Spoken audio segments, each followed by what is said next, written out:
Olá, eu sou Maria Amélia Ávila e você está no Pode Minerar, o podcast da mineração do Brasil, uma iniciativa do IBRAM, o Instituto Brasileiro de Mineração. O aprimoramento da segurança ocupacional é uma busca constante do setor mineral, que investe cada vez mais em novas tecnologias e processos para garantir o bem-estar das pessoas, definir quais são os riscos de atividade e implementar medidas de controle é o caminho para garantir um ambiente de trabalho mais seguro e prevenir acidentes. O IBRAM, em parceria com mineradoras associadas, criou a campanha Riscos Críticos na Mineração, Cuidados para a Preservação da Vida. Ela define os 13 principais riscos críticos do setor e propõe medidas de prevenção. Esta campanha foi lançada este mês, quando se comemora o Abril Verde. O movimento surgiu a partir da Organização Internacional do Trabalho para conscientizar a população sobre os riscos dos acidentes de trabalho e das doenças ocupacionais e suas formas de prevenção. Este é o assunto do episódio de hoje. Para falar sobre esse tema, nós convidamos Lindomar Martins Mesquita, gerente de segurança do trabalho na Samarco. Lindomar, muito obrigada por você ter aceitado o nosso convite. Eu que agradeço. Convidamos também Amanda Borges de Freitas, engenheira de segurança do trabalho na Comipa, Companhia Mineradora do Pirocloro de Araxá. Amanda, muito obrigada também por você ter aceitado aqui o nosso convite. Maria Amélia, é um prazer estar aqui com vocês. E também participa aqui com a gente Vando Morato, engenheiro de segurança do trabalho na Valorec Tubos do Brasil, Unidade de Mineração. Vando, muito obrigada por ter aceitado o nosso convite. Eu que agradeço, muito feliz pelo convite. Para a gente começar, já vou começar aqui com o Lindomar. O setor mineral vem se transformando ao longo dos anos e o aprimoramento da segurança ocupacional é um dos pontos que tem recebido bons investimentos. Lindomar, quais são as principais mudanças realizadas para garantir um ambiente de trabalho mais seguro? Geralmente, as organizações, e eu digo assim que ainda existem muitas no país, eles têm uma prática de investir em controles de baixa hierarquia. Vou pegar o mais barato, eu faço treinamento e entrego os equipamentos de proteção individual. E essas decisões, elas acabam transformando em realidade aquele velho ditado popular, né? O barato que sai caro. Pois com controles frágeis, os acidentes acontecem e com eles muitos passivos trabalhistas, que levam muitas das vezes os empresários, né, a gastarem milhões de reais sem retorno para o seu patrimônio. Quais as principais mudanças que estão acontecendo na atualidade, então? As organizações, elas perceberam este erro e mudaram o foco.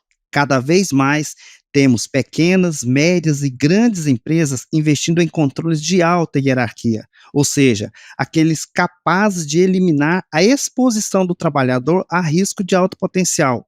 São controles que demandam investimento significativo, pois a maioria depende de estudos de engenharia e, na maioria das vezes, estão relacionados com inovações de mercado. Mas, além disso, as organizações, elas têm investido também na inteligência das informações, e isso com a implantação de sistemas, né, que ajudam a direcionar os esforços de maneira mais assertiva.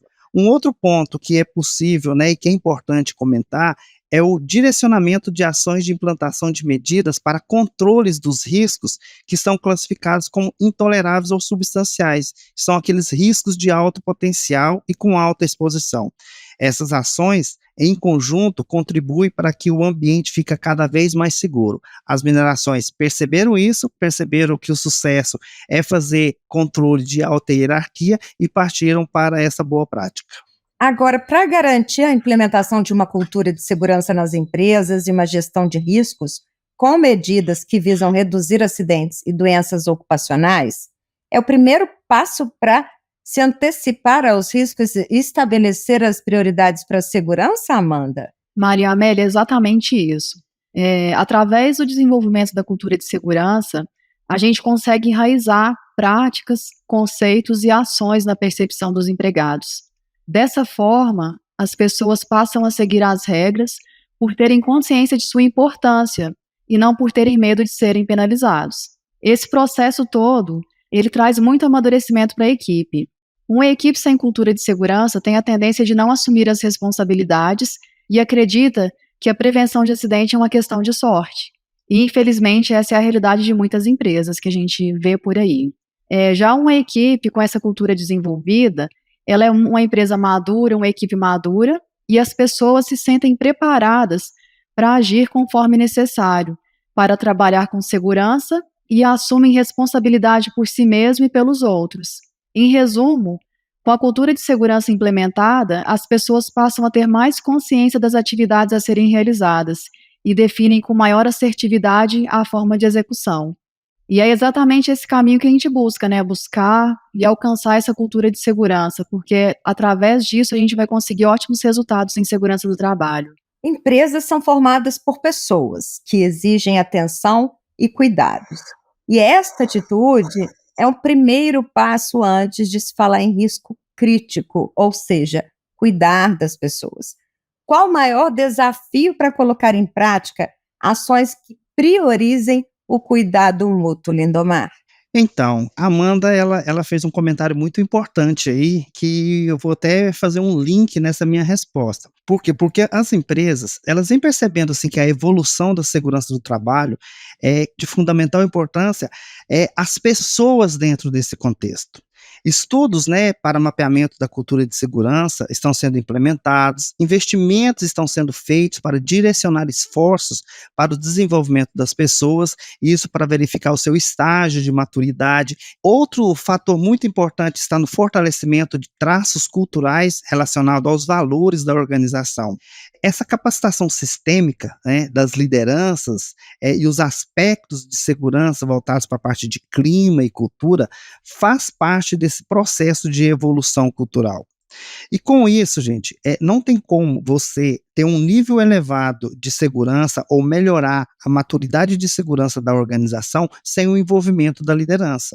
Então, os líderes, eles podem aplicar em campo, junto, né, aos seus empregados, ferramentas importantes, como, por exemplo, as abordagens comportamentais, que identifica ali os ativadores de comportamento de risco, observação planejada da tarefa, né, que ele vai verificar se o que o empregado está executando, a atividade que ele está fazendo, é o que está estabelecido no procedimento.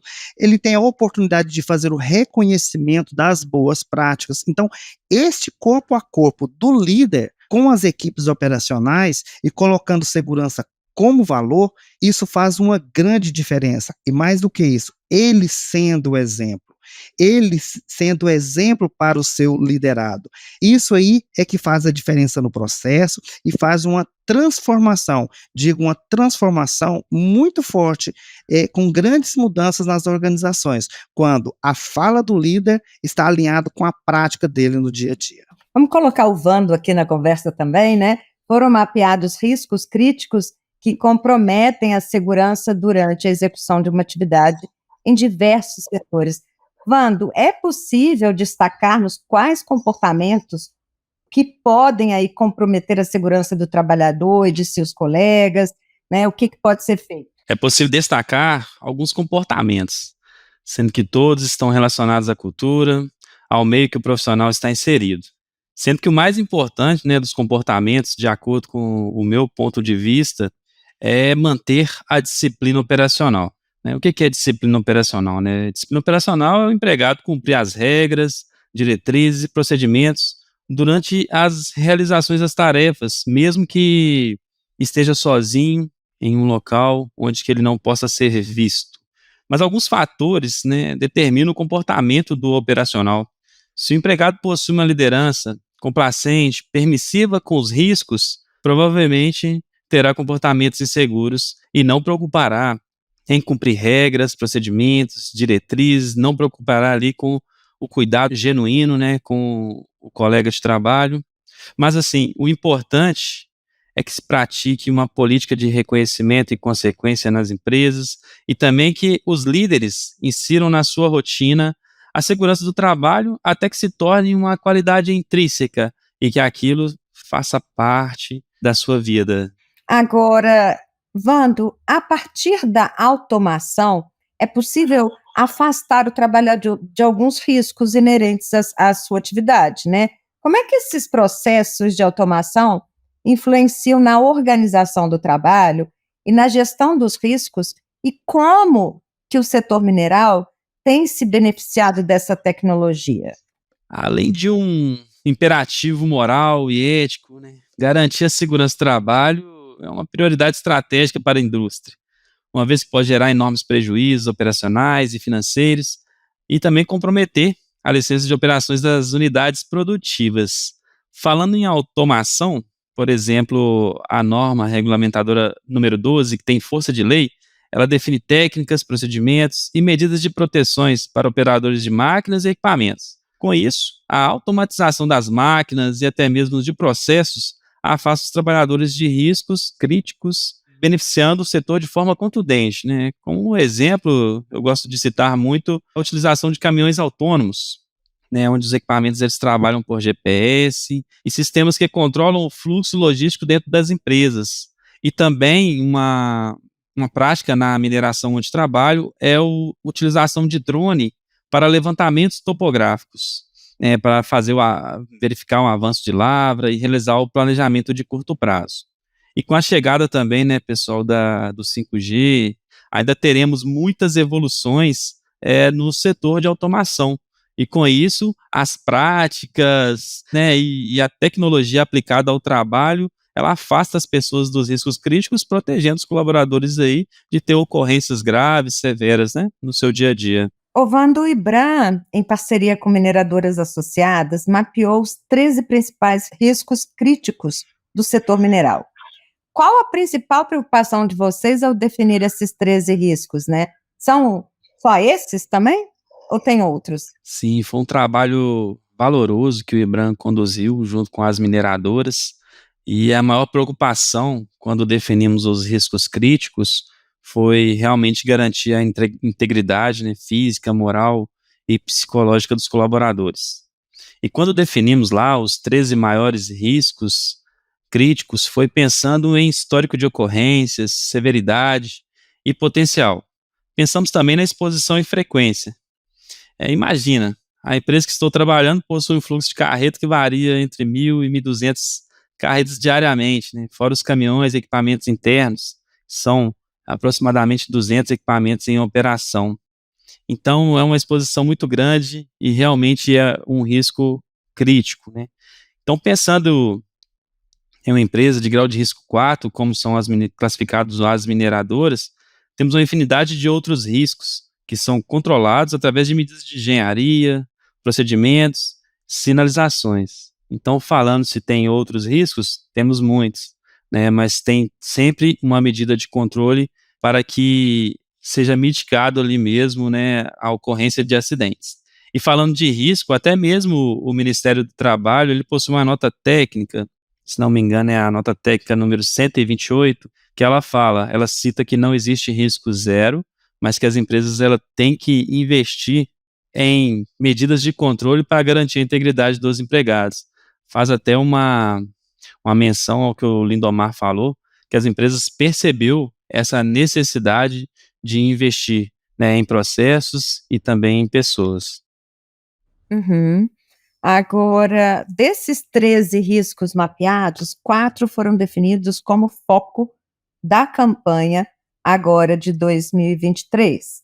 Bloqueio e isolamento de energia, trabalho em alta operação de equipamentos móveis e içamento de cargas. Por que esses foram os escolhidos inicialmente, Amanda? O Wanda explicou muito bem para a gente, né, o que foi o objetivo desse trabalho conduzido pelo IBRAM. E para garantir a priorização dos riscos mais relevantes, durante as nossas reuniões, nós realizamos o levantamento dos principais fatores que geram acidentes nas empresas. E a partir desse levantamento, nós fizemos uma enquete junto às empresas envolvidas no projeto, e os temas mais votados foram esses que você citou, que você acabou de citar para a gente. Através desse ranking, a gente definiu o plano de trabalho, e o nosso objetivo é criar pelo menos 13 riscos críticos até o ano de 2024. Só um comentário também que eu acho que é muito importante, tanto o que o Wanda falou quanto o que a Amanda falou, porque quando nós estamos falando de risco crítico, talvez as pessoas não entendam direito o que significa, mas nós tratamos de riscos críticos aqueles que podem gerar acidentes de elevado potencial. ou pode levar a fatalidade ou invalidez. Então, esses são os riscos críticos que nós estabelecemos. Só fazendo um complemento, sim. Isso é muito interessante, porque aí as pessoas passam a entender o que é o risco crítico, né, Lindomar? Agora, além do trabalho de comunicação nas empresas associadas ao IBRAM, quais serão os próximos passos da campanha, Amanda?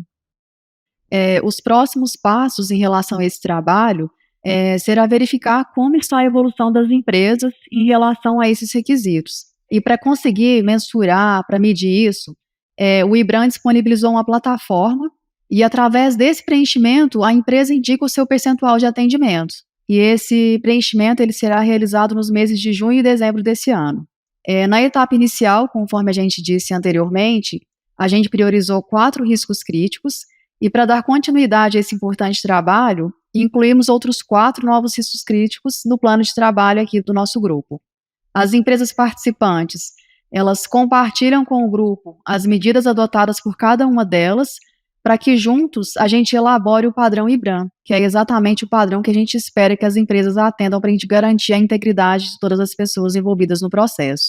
A perspectiva é de que no ano de 2024 a gente faça a coleta do percentual de atendimento de 8 riscos críticos, e aqui a gente tem esse mapeamento completo de 13 riscos críticos. Então é um trabalho longo, um trabalho extenso, mas que eu tenho certeza que vai gerar ótimos frutos aí no futuro para as mineradoras de todo o país. E com esse trabalho vai ser muito mais assertiva as ações que vão ser desenvolvidas para minimizar esses riscos, né? Isso, e é importante enfatizar também que no nosso grupo de trabalho tem empresas de todos os portes.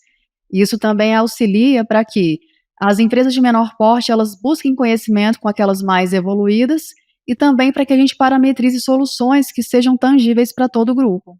Esse tipo de mapeamento realizado aí pelo IBRAM contribui no compartilhamento de experiências entre mineradoras e favorece o trabalho coletivamente para solucionar problemas comuns, né? Como engajar trabalhadores e conscientizá-los de que a segurança é um processo construído por eles, Lindomar? Importante essa pergunta, hein? É importante e não é fácil de responder, porque quando nós estamos falando de pessoas, né, quando nós estamos falando de cultura, de conscientização, existe uma metodologia. É diferente você ensinar crianças e você capacitar ou ensinar adultos, né? Então, esse processo de conscientização, engajamento dos trabalhadores, ele deve ser realizado envolvendo diversas áreas, né?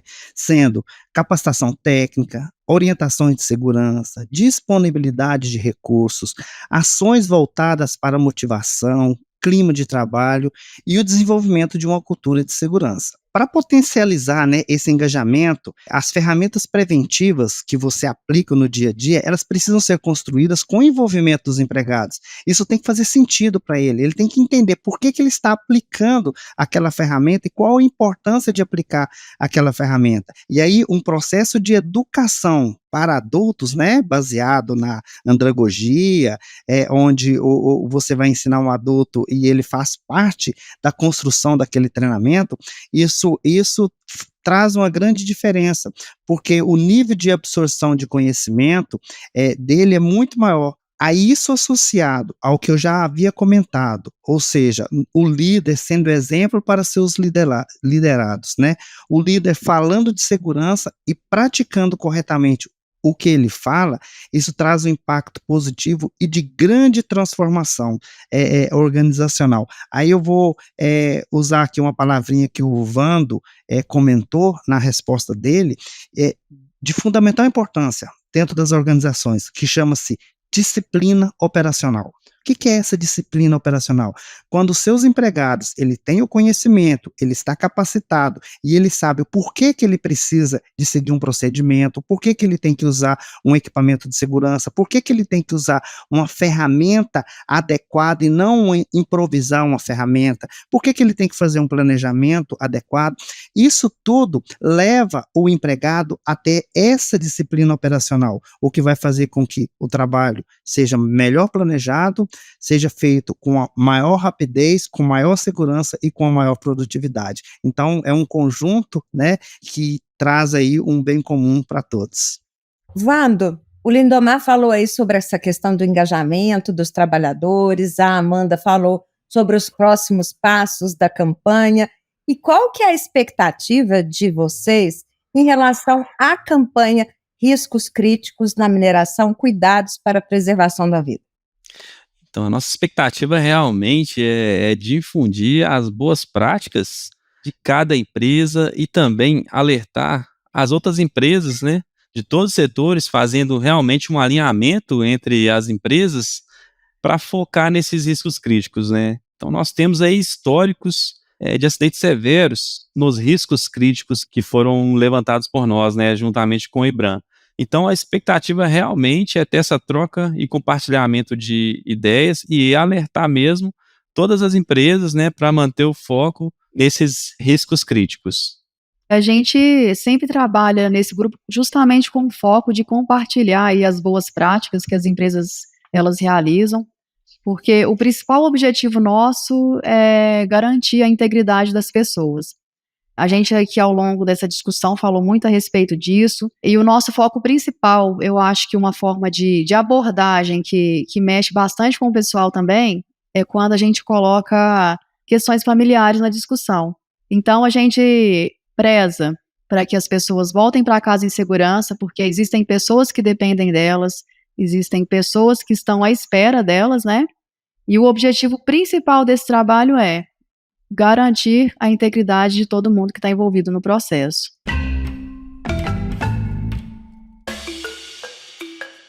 Bom, eu gostaria de agradecer a presença de vocês. Eu conversei aqui com Lindomar Martins Mesquita, gerente de segurança do trabalho na Samarco. Lindomar, muito obrigada pela sua participação. Eu que agradeço pelo convite, muito obrigado. Conversei também com a Amanda Borges de Freitas, engenheira de segurança do trabalho na Comipa, Companhia Mineradora do Pirocloro, de Araxá. Muito obrigada, Amanda, pela sua participação aqui. Eu que agradeço o convite.